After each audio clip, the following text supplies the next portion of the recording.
दोस्तों नमस्कार। सत्यप्रिय दलित शोषित प्रवासी समाज पार्टी से आज तारीख 22/7/2025 पौने 2 साल की अवधि में पहली बार कल ऐसा हुआ कि हम शीर्षासन धरना जारी नहीं रख सके। मैं बाहर गया हुआ था और बस उस वजह से छूट गया। उसके लिए मैं क्षमा प्रार्थी हूँ। आगे हम ध्यान रखेंगे कि धरना किसी भी हालत में कहीं भी जारी रहे।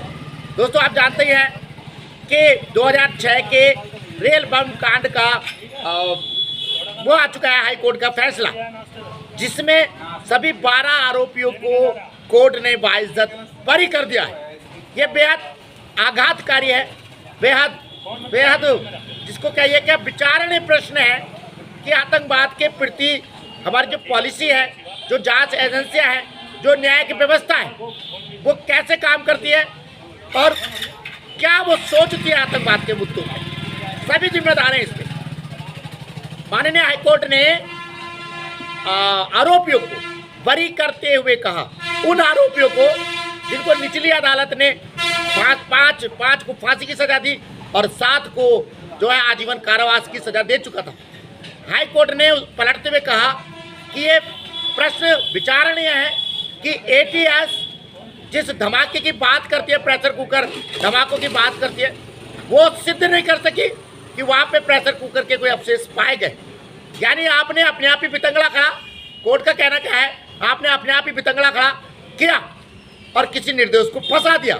अगर प्रेशर कुकर से विस्फोट हुए तो वहाँ उसके कोई अवशेष मिलने चाहिए थे, जो कि ATS देने में विफल रही और आतंकवादियों को छोड़ दिया। बेसिक एक चीज़ मैंने पहले भी कही, अमेरिका और यूरोप में जब हम पढ़ रहे थे उसके बारे में न्याय व्यवस्था के, वहाँ न्याय व्यवस्था का हर अंग, चाहे पुलिस है, चाहे जांच एजेंसियां है, चाहे वकील है, चाहे जज है, वो अपराधी को सजा दिलाने में शामिल रहता है, ना कि तटस्थ होकर बैठ जाता है जैसे हिंदुस्तान में जज बैठ जाते हैं। दोस्तों शीर्षासन धरना आप जानते हैं लगातार जारी है।